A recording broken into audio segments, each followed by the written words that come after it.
Assalamualaikum warahmatullahi wabarakatuh. Kami dari kelompok 4 yang beranggotakan 1. Muhammad Akil Farera, 2. Anida Zulfia Hanum, 3. Uji Bella Aprilia, 4. Miftahul Jannah. Di sini kami akan menjelaskan materi tentang Maki, Madani, Nasak, dan Mansukh Al-Quran, Muhkam, Mutasyabi. Pemateri pertama yang akan dijelaskan oleh teman saya, Anida Zulfia Hanum. Pemateri kedua, Uji Bella Aprilia. Dan pemateri yang ketiga, Miftahul Jannah. Untuk para pemateri, saya silakan untuk menjelaskan materinya kepada audiens.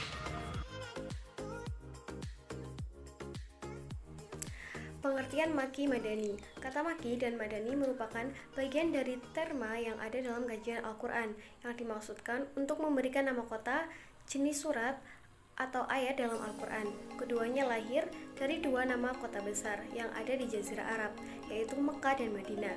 Selanjutnya dinisbahkan dengan isim sifat yang ditandai dengan alamat yang nisbah, maka jadilah kata Maki dan Madani.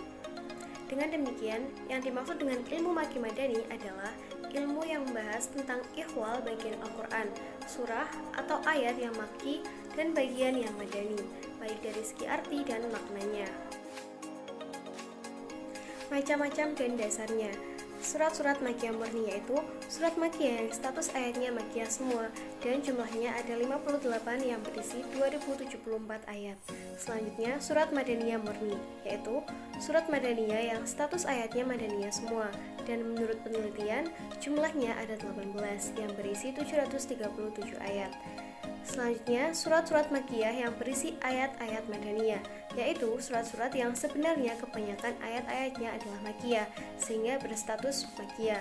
Namun, di dalamnya ada sedikit ayat-ayat Madaniyah. Surat yang demikian ini di dalam Al-Quran ada 32 surat, yang terdiri dari 2699 ayat. Yang terakhir, surat-surat Madaniyah yang berisi ayat-ayat Makkiyah, yaitu surat-surat yang di dalamnya mengandung banyak ayat-ayat Madaniyah sehingga berstatus Madaniyah. Namun di dalamnya ada sedikit ayat-ayat Makkiyah. Surat yang demikian ini di dalam Al-Quran ada 6 surat yang terdiri dari 726 ayat. Cara-cara untuk mengetahuinya, yang pertama, cara sima'i naqli. Didasarkan pada riwayat sahih dari para sahabat yang hidup pada saat dan menyaksikan turunnya wahyu dan mendengar dari para sahabat bagaimana, di mana, dan peristiwa apa yang berkaitan dengan turunnya wahyu itu. Selanjutnya, cara kiasi ijtihadi. Didasarkan pada ciri-ciri Makkiyah dan Madaniyah, apabila dalam surat Makkiyah terdapat suatu ayat yang mengandung ayat Madaniyah atau mengandung peristiwa Madani, maka dikatakan bahwa ayat itu Madaniyah atau sebaliknya.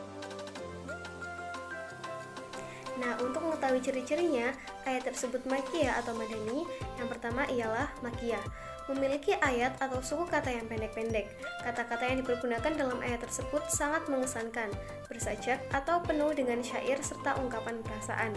Selanjutnya, kalimat yang dipergunakan juga tergolong fasih dan baligh. Banyak qasam, tashbih, dan amsal. Gaya bahasa yang dipergunakan jarang sekali bersifat konkret maupun materialis.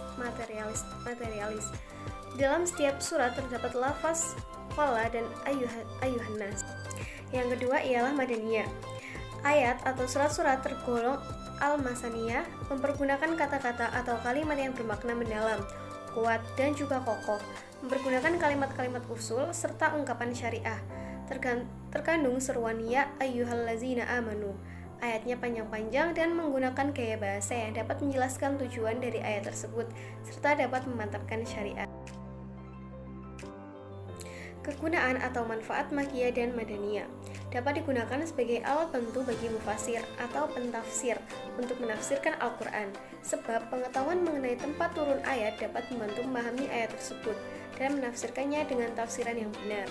Selanjutnya, dapat mendalami gaya bahasa Al-Quran dan mengaplikasikannya sebagai metode berdakwah, sebab setiap situasi mempunyai bahasa tersendiri. Yang terakhir, dapat mengetahui sejarah hidup Nabi Muhammad SAW melalui turunnya ayat-ayat Al-Quran, sebab turunnya wahyu kepada Rasulullah sejalan dengan sejarah dakwah dengan segala peristiwanya, baik dalam periode Mekah maupun Madinah. Naskah secara bahasa artinya menghilangkan, menghapuskan, memindahkan, dan menulis. Adapun secara istilah memiliki arti dua macam, yaitu yang pertama, naskah menurut istilah para ulama usul fikih mutaakhirin yang memiliki arti takrif yang berbeda-beda. Naskah secara etimologi berarti isim fa'il atau bentuk subjek dari kata kerja naskah dan masdarnya adalah naskah. Di antaranya adalah al-izalah artinya menghapus. Dalam Al-Quran disebutkan yang artinya Allah menghapus, menghilangkan apa yang dimasukkan oleh syaitan, dan Allah memuatkan ayat-ayatnya, dan Allah maha mengetahui lagi maha bijaksana. Sedangkan secara etimologi, naskah adalah mengangkat atau menghapus dalil hukum syar'i dengan dalil hukum syar'i yang lain. Naskah memiliki 4 macam. Yang pertama, naskah Al-Quran dengan Al-Quran, naskah Al-Quran dengan sunnah, naskah sunnah dengan Al-Quran, dan naskah sunnah dengan sunnah. Adapun pendapat ulama tentang naskah dan maksud, yang pertama, bahwa naskah secara akal bisa terjadi dan secara syam'i atau syar'i telah terjadi. Yang kedua, bahwa naskah tidak mungkin terjadi secara akal maupun syar'i atau syar'i. Dan yang ketiga, naskah itu menurut akal mungkin terjadi tetapi menurut syara' dilarang.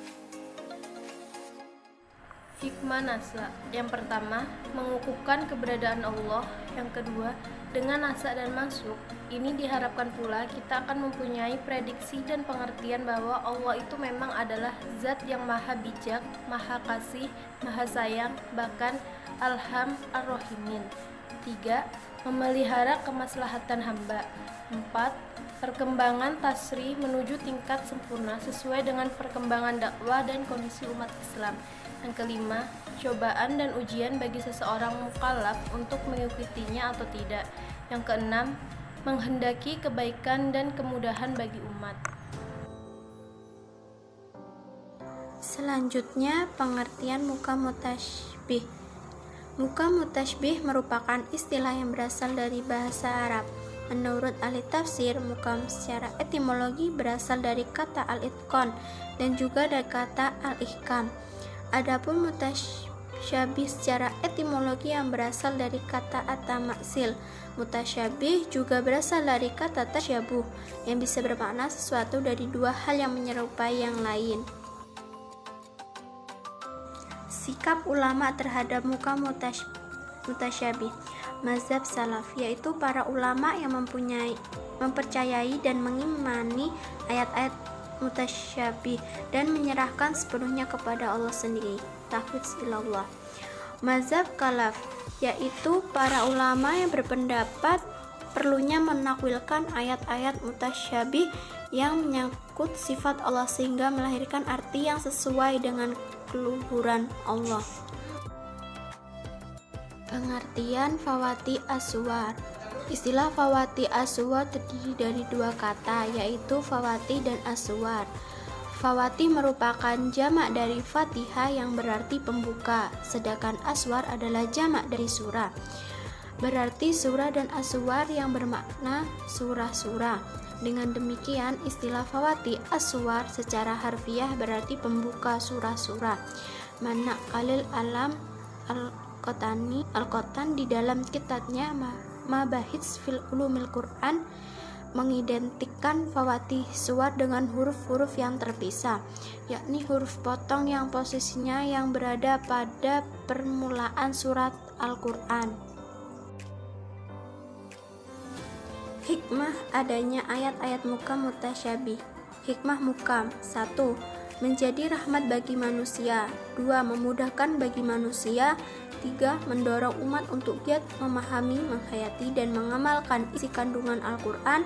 4. Menghilangkan kesulitan dan kebingungan umat dalam mempelajari isi ajarannya. Hikmah ayat mutasyabih: 1. Memperlihatkan kelemahan akal manusia. 2. Teguran bagi orang-orang yang mengutaati ayat-ayat mutasyabih. 3. Membuktikan kelemahan dan kebodohan manusia. 4. Memperlihatkan kemukjizatan Al-Quran. Dan 5. Mendorong kegiatan mempelajari disiplin ilmu pengetahuan yang bermacam-macam.